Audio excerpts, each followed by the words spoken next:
Everyone, welcome to Wrestling in Mom's Basement. I am, of course, Patrick Young. This guy to my left may actually be Kurt Angle's long-lost son, Joe Venuto. Thanks, Pat. I won't mind it.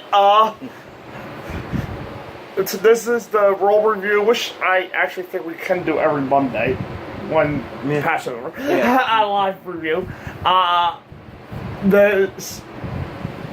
Tonight's show, they had to do a Kurt Angle's reveal that's going to change the Rising Stars career forever. Also, I love stuff before for SummerSlam, including Big Cass and Enzo and Big Show, Dean and Seth and more. This is your review. We'll go over the highlights and if there were any lowlights. Yeah.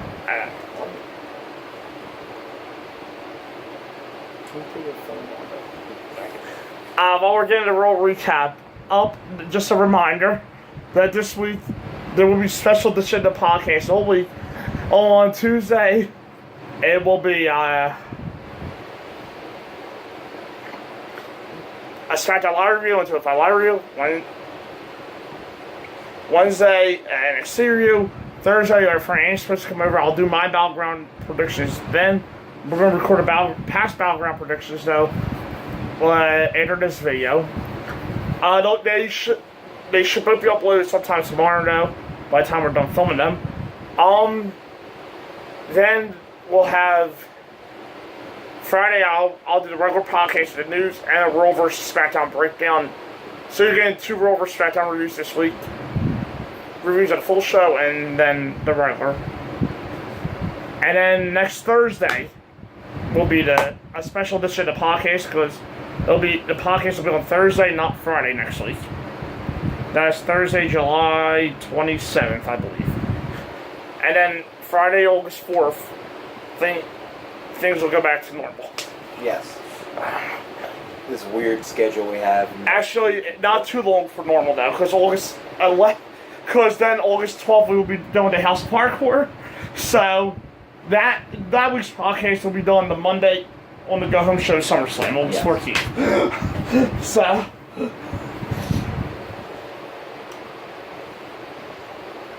set down the Raw review if I could. There we go. Yeah, alright, we're back. He has problems with my phone. It's the same as his. Yes. We're still new to this, for those of you that can't tell. First, we'll start off with Dean confronting Miz and Seth's interruption. I really liked the promo. I actually felt that Seth and Dean actually feel like they're doing something that they have interest in and they can get a hold of. The promo, being from a huge Shield fan myself, his favorite stable of all time. It gave me the feels, as it were. I wanted to see them they come together, shake hands or something. But then Miz comes out and interrupts and just pulls the perfect heel move and has him and his entourage beat them up in chairs. I like the segment and I like to see where it's going. Before I get to the Shield tease, I will say I do think the Miz entourage did need a moment like this to look like they were bruisers and attackers, not just Miz and his cronies. So I thought that worked. I do think the Dean and Miz feud has gone on far too long, though. But adding other players to it, like Seth and Bo and Axel, does help freshen things up. The thing I am most interested in, like Pat, is for me the most intriguing part is where do Seth and Dean go from here? Do they go into a triple threat with Miz? Or does that end next week with the handicap match? And do they do their own thing at SummerSlam against Cesaro and Sheamus? But getting back to that later on, because the tag teams had their thing too. It's also interesting to note too that the crowd was actually chanting for Roman to come out if you want, when Seth and Dean were getting beat down. But I do feel so the crowd definitely wants to see a shoulder reign. Yeah, the whole Roman thing I'll get to at the end, because I was going to go into this spiel about can't wrestle with the fans, whatever. But I'll get to that in the end. But if they want Roman to get fully cheered, that's the way to do it. I hate to say used the such popularity to do that, but it obviously is what the fans will make cheer room. But I will say this is the right feud for the Shield to reform on that. And that's no disrespect to The Miz. All three members of the Shield, Yeah. I mean. This isn't disrespect to The Miz. More so, the Shield should reform be a mid-card storyline. Dean Roman and Seth coming together for the first time in 4 years. Be a mid-card storyline. This is more or less a setup to get to the point where they can set up a Shield reunion. Right.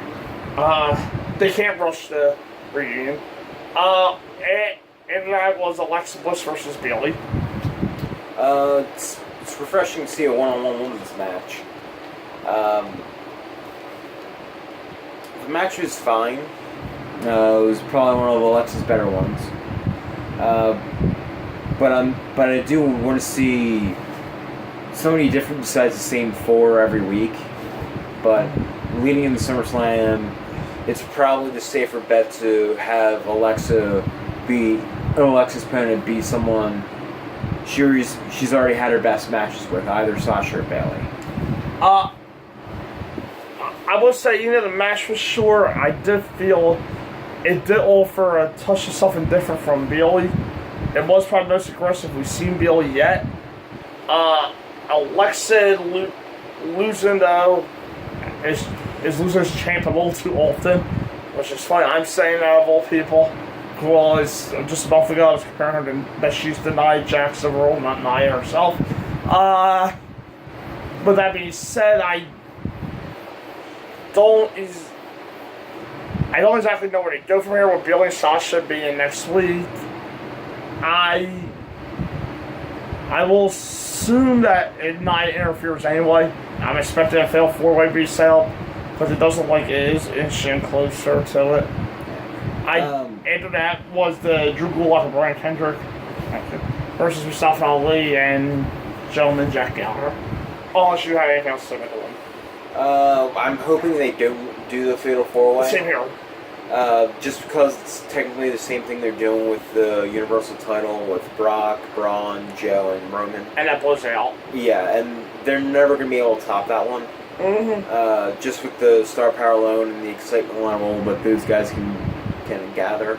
I'm not sure if any of those girls can actually equal up to what that would produce. And real quick, before the cruise time, I will say, I'd like to see more, maybe like, instead of just cunning, a more vicious side to Alexa, too. Instead of just being cowardly, cunning champ for a change. Besides her punch. Yeah. Then that was Mustafa Ali and Jack Gallagher with Brian Kendrick and Drew Gulak.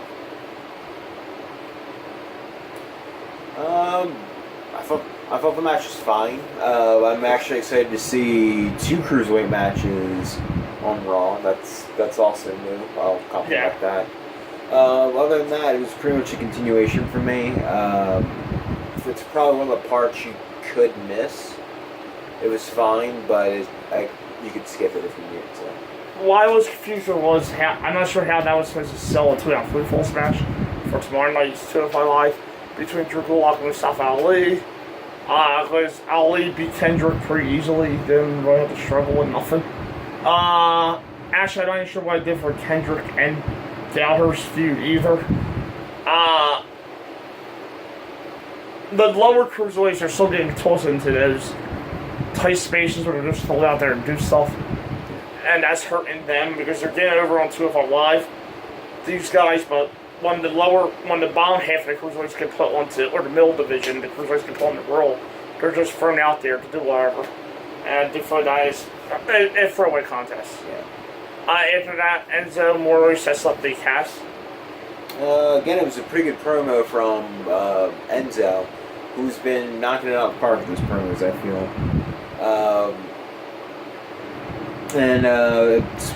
It's looking like it's going to set up Big Show and Cass at SummerSlam, which would probably be the better match out of Enzo and Cass and Big Show and Cass.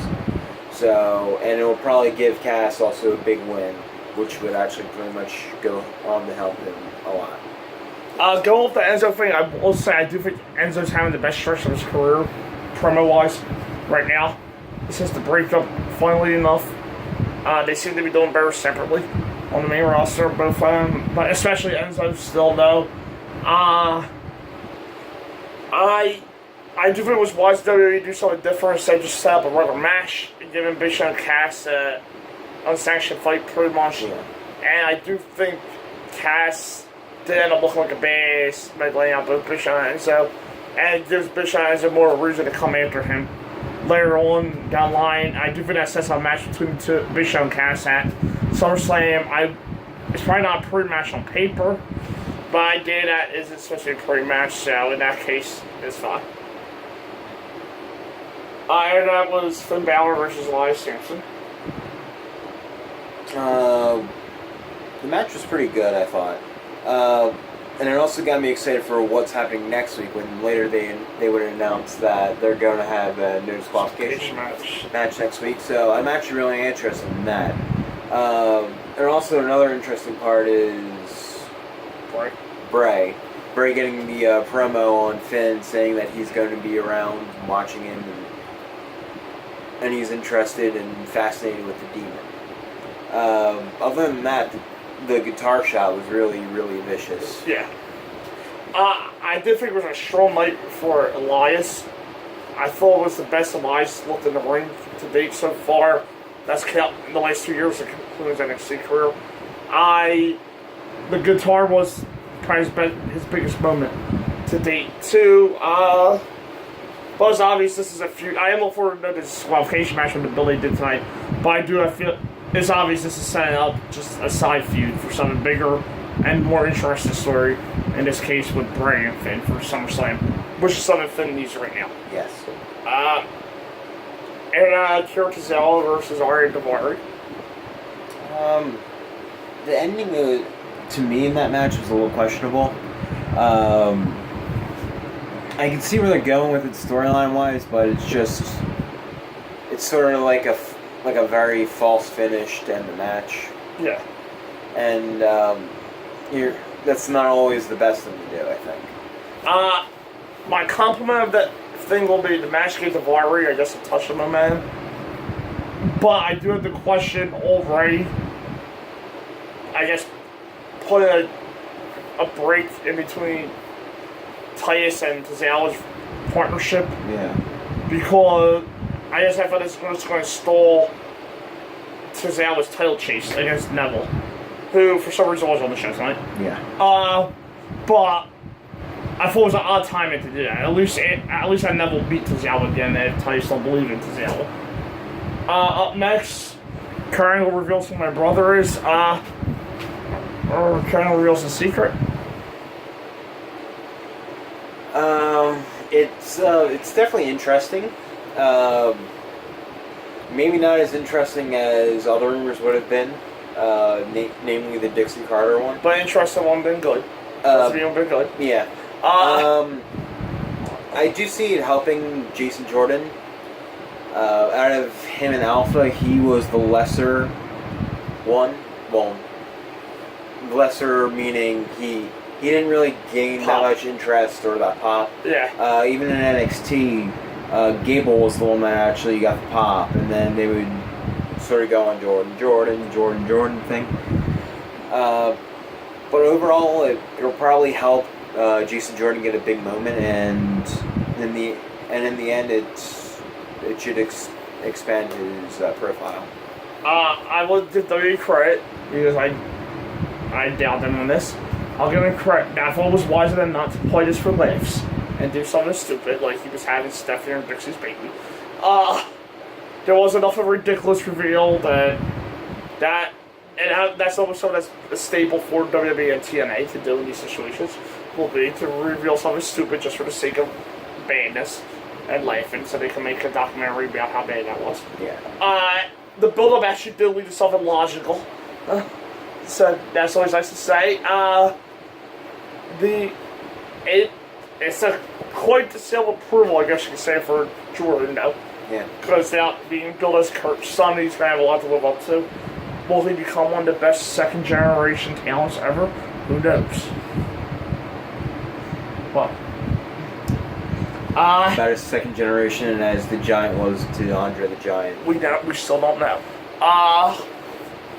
I thought it was an emotional touching moment by both guys, though, because they really played it off. Yeah. Especially Kurt, who was tearing up in that ring. Yeah, even in the interview after the show. Right, which I do recommend. He looked like a proud father. So Yeah. He played it pretty good. I thought the segment was short and not fully explored, I will say that. Yeah.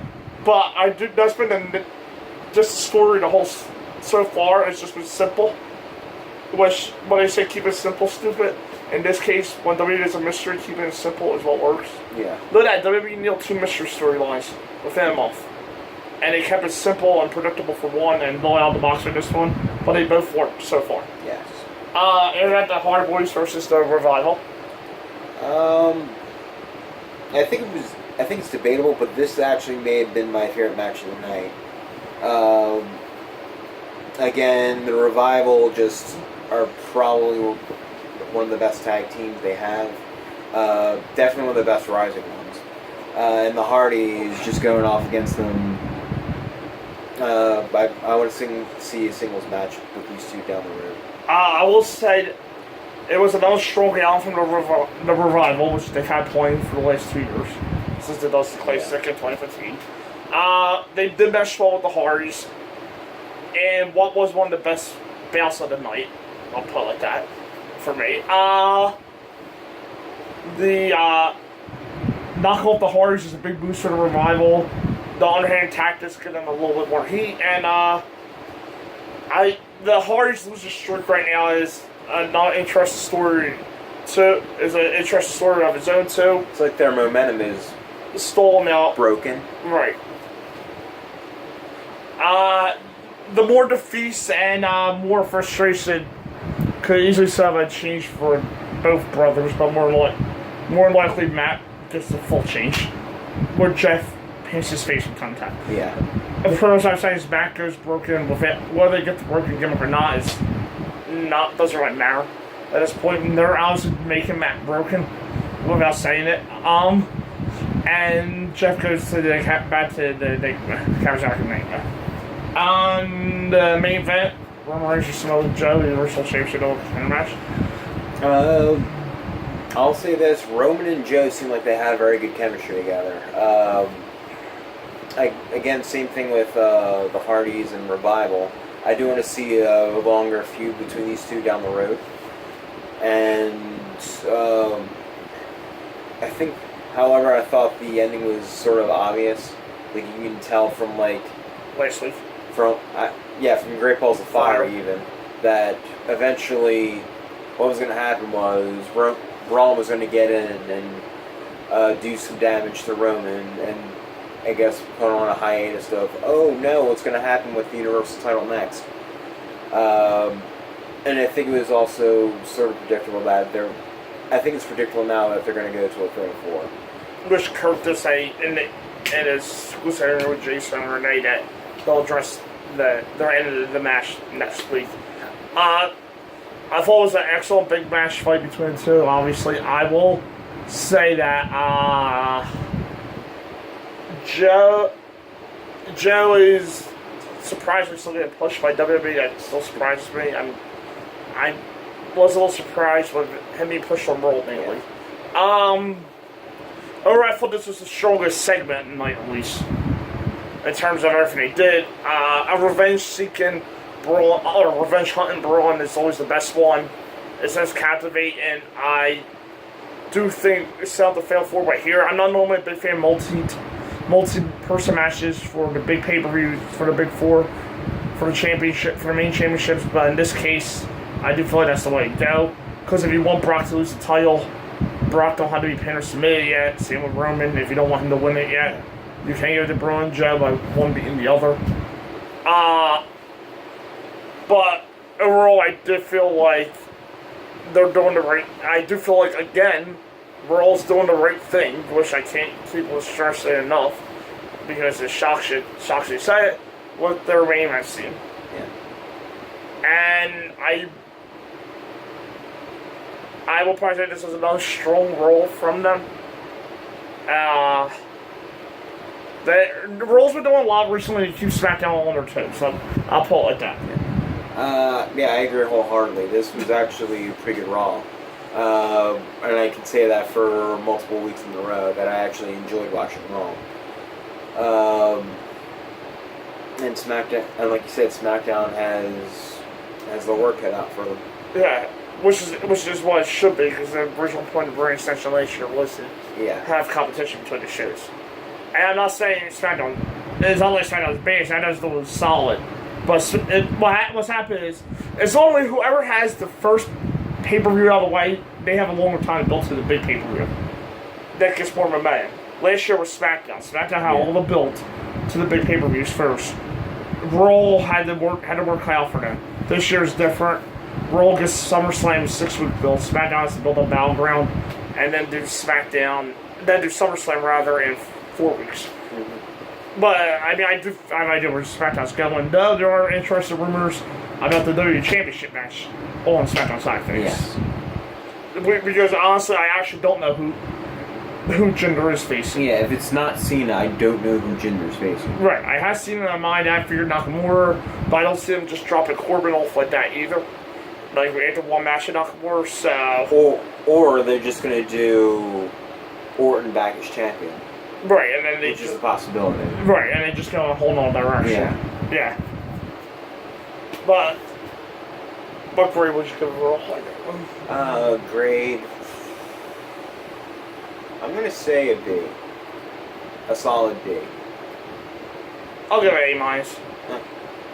Everything they advertised for it, they did yell correctly, I thought.